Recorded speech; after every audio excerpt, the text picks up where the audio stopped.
Bonjour à tous, je voudrais dans cette vidéo compléter une première vidéo que j'avais faite sur la question des objets en rapport avec le culte. Et dans cette première vidéo, je faisais la distinction entre 4 catégories d'objets. Premièrement, des objets que l'on possède parce qu'on exerce soi-même le cultisme, par exemple un pendule pour faire de la divination, un jeu de cartes aussi divinatoire, et d'autres choses semblables, une tablette de Ouija, que sais-je. Deuxièmement, des objets qu'on a achetés ou qu'on nous a donnés, qu'on a achetés pour se protéger. Et dans ce cas-là, souvent, ces objets peuvent avoir été maléficiés, de sorte à devenir vecteurs. Il se peut aussi que ce soit des objets parfaitement superstitieux, un gris-gris, un talisman sans aucune intention particulière, sauf celle qu'on y met soi-même, évidemment, en ayant confiance dans cet objet. Troisièmement, des objets qu'on nous a donnés,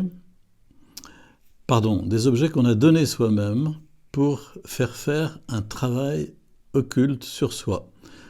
Par exemple, une photo qu'on va donner à un magnétiseur ou des photos d'une personne malade qu'on apporte à un magnétiseur pour qu'il puisse travailler à distance. Quatrièmement, des objets qu'on a prélevés sur nous, par exemple une mèche de cheveux, ou encore des objets qu'on a perdus, un sous-vêtement notamment, des objets qui ont disparu, et dans ce cas pour faire des maléfices. Là encore, ce n'est pas neutre.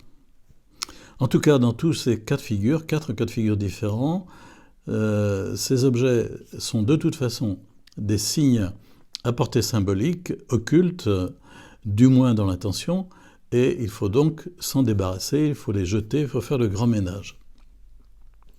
Je voudrais revenir sur la deuxième catégorie, c'est-à-dire des objets qu'on a achetés soi-même ou surtout des objets qu'on nous a donnés pour nous protéger.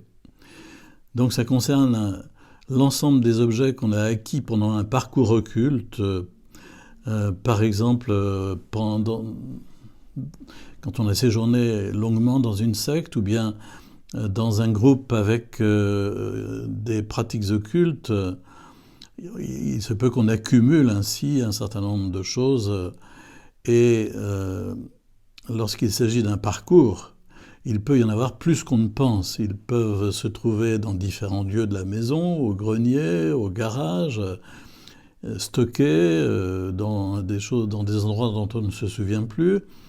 Alors attention évidemment à ne pas organiser un petit vide-grenier pour en tirer profit, ce n'est pas le moment.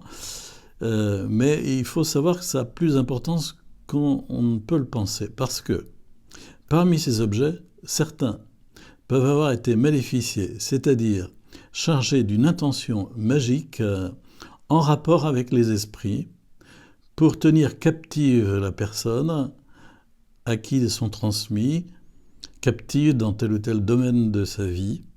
Ils ont été travaillés de façon spéciale par des rites intentionnellement accomplis. Et dans ce cas-là, et dans ce cas-là seulement, il est probable que s'en débarrasser ne suffira pas, mais qu'il faudra aussi faire une prière spéciale, parce qu'il faut distinguer deux choses. Jeter un objet signe d'idolâtrie, en rapport avec le culte, c'est une bonne chose, mais jeter ce même objet chargé d'intention magique, c'est encore autre chose, nécessitant de prendre en compte l'intention.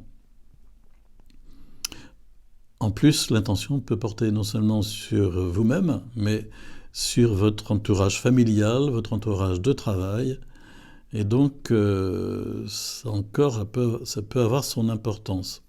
Alors je voudrais illustrer mon propos par le témoignage d'une personne qui a fait un cheminement dans une secte bouddhiste et qui m'écrit « Je possédais des objets chargés, des amulettes, des tankas, un cordon de protection, chargés par des rituels auxquels j'avais été initié par le lama, en ignorant cette dimension occulte à l'époque évidemment.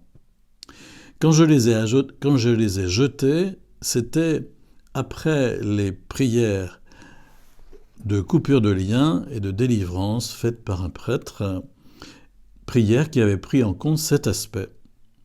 Donc l'intention a été coupée. J'ai eu l'impression de les jeter ensuite pour qu'ils ne soient plus des signes occultes en ma possession. Mais j'avais conscience qu'ils étaient rendus inactifs en quelque sorte, qu'ils étaient déchargés par le nom de Jésus. Et elle ajoute en fait un objet chargé, ça fait vraiment sorcellerie. Un truc maléfique est lancé dedans, enfermé dedans. Mais elle ajoute aussi, au fur et à mesure du temps qui passait, je me suis aperçu que d'autres objets m'étaient restés, par exemple une grande peinture. Mon enfant avait été placé sous la protection du lama, c'est ce qu'il m'avait dit. Il m'avait remis un objet chargé pour, soi-disant, protéger cet enfant. Il m'a donc donné une tanka, une sorte de grande peinture d'une divinité tantrique. Il avait fait un rituel pour la charger et il avait inscrit à l'arrière des lettres. Évidemment, lors du cheminement de délivrance, j'ai jeté cette peinture, mais j'ai l'impression que le lien lui était resté,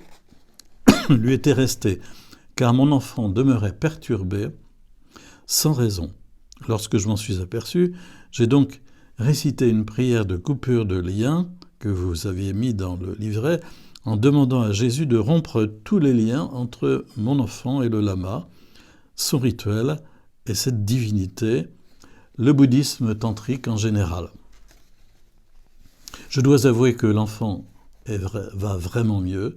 Il n'a plus ces humeurs bizarres, plus de hurlements la nuit, et ne dit plus qu'il y a du bruit dans sa chambre. Je trouve tout de même que cela n'a rien d'un hasard. Voilà donc ce que je voulais ajouter dans cette vidéo. Lorsque les objets en rapport avec l'occulte ont été maléficiés, c'est-à-dire chargés d'une intention magique en rapport avec les esprits pour tenir captive la personne à qui ils sont transmis dans tel ou tel domaine de sa vie, eh bien, s'en débarrasser ne suffit pas. Il faut aussi faire une prière spéciale pour couper les liens avec l'intention magique qui a été surajoutée. Bon, ceci dit, on ne va pas s'arracher les cheveux, comme vous voyez d'ailleurs, je n'en ai plus beaucoup. On ne va pas s'arracher les cheveux en disant « oui, mais comment savoir si tel objet n'a pas été maléficié, etc. » Si c'est le cas, on s'en souviendra. Si c'est le cas, le Saint-Esprit attirera notre attention. Cela apparaîtra clairement. Inutile d'aller fouiner pour trouver des intentions là où il n'y en a pas. Voilà, à bientôt pour d'autres réflexions sur ces sujets bien particuliers. Vous en